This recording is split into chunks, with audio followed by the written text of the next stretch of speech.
Olha só, o presidente Lula cobrou que seus ministros entrem mais em campo para ajudar na articulação com o Congresso Nacional.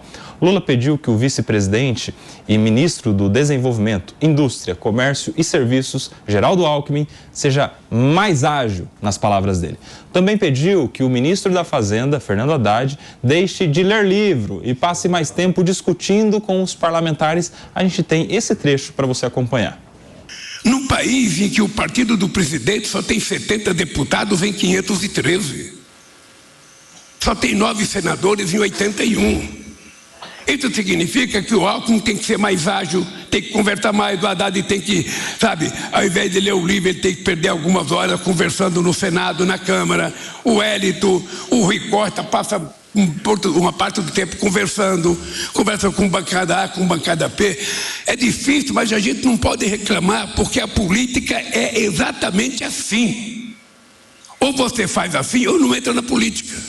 O ministro Haddad foi questionado pelos repórteres sobre a fala de Lula e olha só o que ele respondeu. O presidente cobrou mais articulação com o Congresso hoje? Que houve? Enfim, a fala dele mais cedo. Ele está cobrando mais conversas e ter... Eu só faço isso da vida. Eu sei. Obrigada. Felipe Monteiro, o Haddad falou que é só o que ele faz, é conversar com o Congresso. Foi uma cobrada em público ali, não foi não? Foi uma cobrada em público. Quando você vê, por exemplo, que a relação do presidente Lula, do executivo, está degringolando com o Congresso Nacional, o presidente Lula cobra mais aproximação dos ministros com a base congressual, normal. O nosso parlamentarismo de coalizão, infelizmente, não permite que o partido do presidente da República tenha a maioria na Câmara dos Deputados. Haja vista o pluripartidarismo que rege o Brasil e haja vista também essa quantidade grande de regiões que o Brasil tem, não é? Então, o que ele está falando é o seguinte: Haddad, Alckmin e outros ministros, Rui Costa, por favor, comecem a se reaproximarem da Câmara, comecem a se reaproximarem do Senado. É importante que o governo tenha maioria e tenha uma ótima relação com o Congresso. É bom lembrar que recentemente, Koba, o Lira publicamente falou mal do Padilha, que era o ministro responsável por fazer articulação política. E então, bem do Haddad. Então, o que o Lula está falando claramente aí é tentando tirar essa carga, do monopólio da articulação política do Padilha e passar a todos os ministros, É bom lembrar que o Rui Costa tem um trânsito muito bom na Câmara dos Deputados. O Haddad tem um trânsito muito bom na Câmara dos Deputados. O Alckmin, por ter sido ex-governador, por ter conseguido, como governador de São Paulo, uma base ampla de apoios parlamentares, apoio partidário, eles têm condição, sim, de conseguir com que a presidência da República e o governo tenha mais vitórias no Congresso Nacional. E que nós estamos vendo nesse momento, infelizmente, é o Brasil e é o governo perdendo força e perdendo apoio congressual. E aí, Gi, como é que você viu esse pito em público? É um pito em público e uma disputa subjacente pela sucessão da Câmara, discussões e alfinetadas por conta dos 52 bilhões por conta de emendas parlamentares. Então, são disputas políticas. Eu achei sensacional o conselho de parar de ler livros. Eu acho isso ótimo num país que já não tem tradição pela leitura, num país que já não tem incentivo, não tem educação de qualidade. O presidente da República dizer: pare de ler livros. Esse é um exemplo muito ruim. Ele poderia ter usado qualquer outra expressão, mas eu, como amante dos livros, do estudo, da educação, eu fiquei muito triste com esse conselho. Ele poderia ter dito o contrário. Ele pode ler todos os seus livros e usar o seu conhecimento dos livros para, então, dialogar melhor, se comunicar melhor e auxiliar mais o governo. Acabamos de falar de bateção de cabeça, estamos de novo aqui vendo o quê? Exatamente isso, bateção de cabeça. O presidente evitou de falar justamente e criticar o ministro Padilha por conta dessa crítica duríssima que recebeu do presidente da Câmara e agora exige do seu ministro, do vice-presidente, mais articulação porque tem minoria no Congresso e realmente o país não avança nessas disputas. De novo, a população sendo deixada de lado e aí a prioridade sempre nessas disputas políticas, disputa institucional, disputa por apoio, por emenda, por dinheiro e o jurisdicionado, né, o contribuinte, vai ficando de lado, sendo jogado de lá para cá. Bem observado isso pela Gi, Mano Ferreira. Quem é que foi chamado ali, que tiveram a sua atenção chamada? O Alckmin, vice-presidente da República, não pode ser demitido. O Haddad, que certamente também não será demitido tão cedo. E o Rui Costa, ou seja, os três principais ministros, né? 2 pelas funções, a Fazenda e Casa Civil, e outro pelo cargo de vice-presidente. Ou seja, ele escolhe aqueles que ele pode chamar atenção que tanto faz. Porque se essa mesma crítica é pro Padilha, meu amigo, aí pareceria que ele estaria aderindo à crítica do Arthur Lira. Mas isso me faz perguntar o seguinte: qual é a função do ministro Padilha nesse governo? Porque, ora, se ele é o responsável pela articulação política, é criticado pelo presidente da Câmara, e o presidente vem a público dizer, olha, não, a articulação a gente faz com os outros ministros.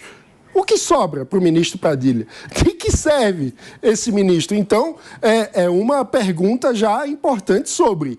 Cadê uma reforma ministerial? Como tornar o governo mais eficiente para fazer a articulação política no Congresso se o ministro responsável pela articulação não consegue articular, perdeu as condições de diálogo com o presidente da Câmara dos Deputados? Primeira questão. Segunda questão. Vamos pensar o seguinte: este é um governo que tem várias divisões internas. Entre outras, há uma divisão entre aqueles ministros que têm um mínimo de responsabilidade fiscal. Estamos falando aí de Fernando Haddad, de Rui Costa, de Geraldo Alckmin, da ministra Simone Tebet, por exemplo, e daqueles que desejam simplesmente gastar mais, gastar mais, gastar mais. O presidente escolhe, nesse contexto onde as contas públicas não fecham, uma semana após o próprio governo prorrogar a meta fiscal que ele mesmo tinha proposto, portanto, afrouxando seu compromisso com ajuste fiscal, jogando para o próximo governo o equilíbrio das contas públicas, o que ele faz? Critica publicamente a ala do governo que representa algum compromisso, alguma tentativa de lidar com responsabilidade fiscal, enfraquecendo, portanto, justamente a responsabilidade fiscal. Aí depois o dólar sobe e o culpado vai ser os especuladores. Como se uma coisa com a outra, cara. O que tem a ver é você perde a confiança. Quando você diminui a confiança do mercado e dos atores na capacidade do governo de pagar suas contas, os agentes econômicos buscam lugares onde há mais confiança. Onde há mais confiança? No dólar. O mercado confia muito mais no dólar. De dólares de déficit, Cuba. Mas o mercado... tem $1 trilhão de déficit. O mercado confia muito mais no dólar como moeda do que no real. Quando você diminui a confiança... A questão não é o déficit. A questão é a credibilidade de longo prazo do país. É claro que tem. Tem nada a ver com coisa com outra. O Brasil tem contas insustentáveis há uma década. Os Estados Unidos também. A França também. A França tem um déficit de 4% do PIB. Só que o Brasil é o Brasil, os Estados Unidos é os Estados Unidos. Esse papinho aí que falam que você tem a confiança dos investidores internacionais mostrando que tem superávit. E locais também. Mostrando que você tem déficit zero. Isso é balela. O Brasil precisa de projeto de país, precisa de um projeto de educação, um projeto de saúde. Projeto de educação que começa dizendo, não leia, pare de ler livro. Negócio de desenvolvimento. Aí uma questão que eu queria colocar aqui. É um absurdo, né? Querer colocar uma palavra retórica do Lula que está falando para as pessoas pararem de ler. Hoje é Dia Mundial do Livro. Olha o simbolismo. O simbolismo para mim é o seguinte, o Haddad, deixe de ser tecnocrata e arregaça as mangas. Esse foi o recado. Veja, se tem um ministro que está conseguindo alguma articulação no Congresso, é o Haddad que aprovou a reforma tributária mais importante do projeto de Estado. Turma, é o seguinte, o presidente Lula escolheu o Haddad, sofreu muitas críticas por estar colocando um político num ministério que poderia ser de alguém técnico. Aí quando coloca um político no ministério técnico, na primeira oportunidade, pediria ele para deixar de ser tecnocrata ou PP? Parece contraditório. O Kobe esquece. Vai lá. Das críticas. Rapidinho, pro Diego falar. Kobe, eu não sei onde você estava nos últimos anos, né? Uma crítica que se fazem ao Haddad, e essa é uma crítica que eu faço ao Haddad também, é que o Haddad é muito tecnocrata. né? Ele é muito tecnocrata, ele é um político tecnocrata. Tem pessoas que gostam do Haddad porque o Haddad é um tecnocrata. O Haddad tem que ser mais político e menos tecnocrata. Então, quando o Lula fala, Haddad, deixa de ler um livro, ou leia menos livro e vai fazer articulação na Câmara, ele não está falando, eu não quero que você leia livro. Ele está falando, arregaça as mangas e vai dialogar com a Câmara e com o Congresso. Essa é a questão. Deixe de ser menos tecnocrata, seja mais político. Mas essa é a função do ministro da Economia? É, também. Mas ele está fazendo essa função. Meus amigos, nós precisamos ouvir também o Diego Tavares. Claro que é.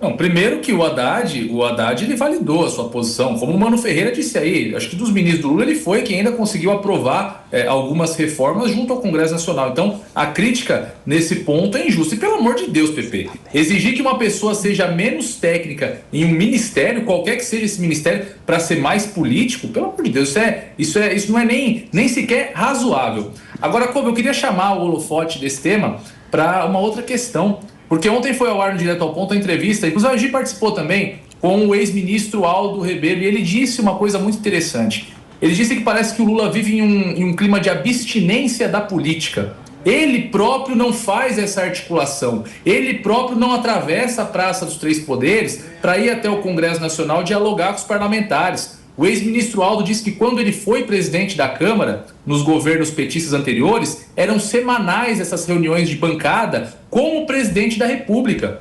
E é isso que está faltando. E não é só uma questão de mera estratégia política, porque a gente sabe que quando um político articula mal... Pode concluir, rapidinho. Quando um político articula mal, isso sai mais caro para a sociedade, porque aí o presidente tem que dar mais cargos em estatais, tem que dar mais emendas parlamentares, tem que ceder os ministérios, enfim. Então falta para o Lula fazer isso pessoalmente e não só cobrar de seus ministros. Falando no presidente Lula, ele está falando agora, a gente vai imediatamente ouvir o presidente da República falando. Dia de São Jorge, por dia do santo padroeiro do meu Corinthians, e vocês guardem que eu falei isso. A economia em 2024 vai crescer mais do que todos os analistas econômicos falaram até agora. Todos, sem distinção. E por que vai crescer? Porque as coisas estão acontecendo no Brasil. Eu posso desafiar vocês a estudarem o que aconteceu no Brasil nesses últimos 14 meses e vocês vão constatar de que nunca antes na história do Brasil houve uma quantidade de políticas de inclusão social colocada em prática, algumas que nós já tínhamos feito e que tinham desaparecido, que estão voltando agora. E outras que começam a voltar, porque vocês sabem, não sei se vocês já alugaram apartamento para alguém, ou se vocês já pagaram aluguel, vocês sabem que quando a gente entra numa casa para arrumar, a gente não consegue arrumá-la no primeiro dia. E nós encontramos esse país muito desarrumado, muito. Até hoje, nós ainda temos ministérios que vai precisar fazer concurso para repor parte da quantidade de funcionários que nós tínhamos em 2010. Ou seja, nós estamos hoje tentando fazer concurso em algumas áreas para repor a quantidade de pessoas que a gente tinha em 2010. E isso é uma situação, sabe, que leva um tempo para fazer. Mas eu disse outro dia para vocês, nós semeamos a terra, nós aramos, a palavra arar não é mais porque não tem mais arado, arado é uma coisa do passado, ou seja, nós semeamos a terra, plantamos a semente, adubamos, cobrimos a terra, estamos aguando e agora é para colher. E vou dizer para vocês de que vocês ficarão surpresos com o que vai acontecer nesse Brasil nesse tempo.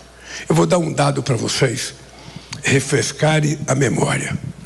Quando eu deixei a presidência da República em 2010, a indústria automobilística brasileira vendia aproximadamente 3.800.000 carros. Em dezembro de 2003. Eu volto, 15 anos depois, a indústria automobilística brasileira estava vendendo 1.800.000 carros. Ele estava vendendo menos da metade do que vendia em 2010. Agora, em abril, ela já recuperou e já está produzindo 2.300.000 carros. Já está vendendo 2.300.000 carros o ano passado e continua crescendo agora mensalmente. E o que é mais importante é que em menos de um mês a gente recebeu anúncios de investimento de 129 bilhões de reais no setor automobilístico, coisa que há muitas décadas a gente não ouvia falar nesse país. O que se ouvia dizer é que a indústria automobilística iria seguir o caminho da Ford e iria embora do Brasil. O que aconteceu é que todas as empresas, todas, sem distinção, anunciaram muito investimento. A última anunciou essa semana um investimento de 4.200.000 reais. Ou seja, numa demonstração de que o Brasil goza hoje de uma credibilidade externa que a gente não tinha nem nos meus primeiros 2 mandatos. A gente não tinha porque a nossa volta e a garantia do processo democrático nesse país era uma expectativa extraordinária. Ontem eu recebi uma pessoa que vocês conhecem bem, que é o Slim. Vocês sabem que durante muito tempo foi um dos empresários mais ricos do mundo. Pois o Slim veio dizer aqui que ele está disposto a investir nos próximos anos 40 bilhões de reais no sistema de telecomunicações no Brasil. E de pronto vai começar a investir 17 bilhões de reais. Ontem eu recebi o pessoal de uma empresa de transporte marítimo que trabalha com o porto, que veio anunciar também um investimento de 17 bilhões no Brasil, 8 bilhões ou 7 bilhões até 2006 e depois o restante mais 5 anos para frente para investir nos portos brasileiros. E assim está acontecendo na agricultura. Esses dias eu fui inaugurar um frigorífico em Campo Grande que estava autorizado para vender carne para a China desde 2018. E precisou, eu voltar à presidência desse país para exportar o primeiro container de carne para a China de um frigorífico que estava autorizado desde 2018. Eu tive o prazer de inaugurar a fábrica de hemoderivados em Pernambuco, em Goiânia. Essa fábrica começou quando eu era presidente em 2003, pois não aconteceu nada até eu voltar à presidência e, portanto, eu tive o prazer de inaugurar uma fábrica que começou a ser construída quando Humberto Costa era ministro da Educação, ministro da Saúde. Da mesma forma que eu vou a Nova Lima inaugurar uma fábrica, do companheiro Valfrido dos Marizias, também uma fábrica que vai produzir, hemoglobina, uma fábrica que também, desde 2004, está sendo construída, pois eu tenho o prazer, como eu tenho muita sorte, eu vou inaugurar essa fábrica na próxima sexta-feira. Eu estou contando essas coisas para vocês, porque eu acho que o Brasil vive um novo tempo. O Brasil vive um momento de expectativa. O Brasil vive um momento em que eu, como presidente da República, estou extremamente satisfeito e quero corroborar o que o Pimenta disse no começo. Nunca antes na história do país houve um programa de investimento de crédito como nós anunciamos ontem. Crédito para todo mundo. Crédito para todo mundo. Ou seja, na certeza de que não existe outra possibilidade do país crescer. Tem 2 coisas que fazem um país se desenvolver.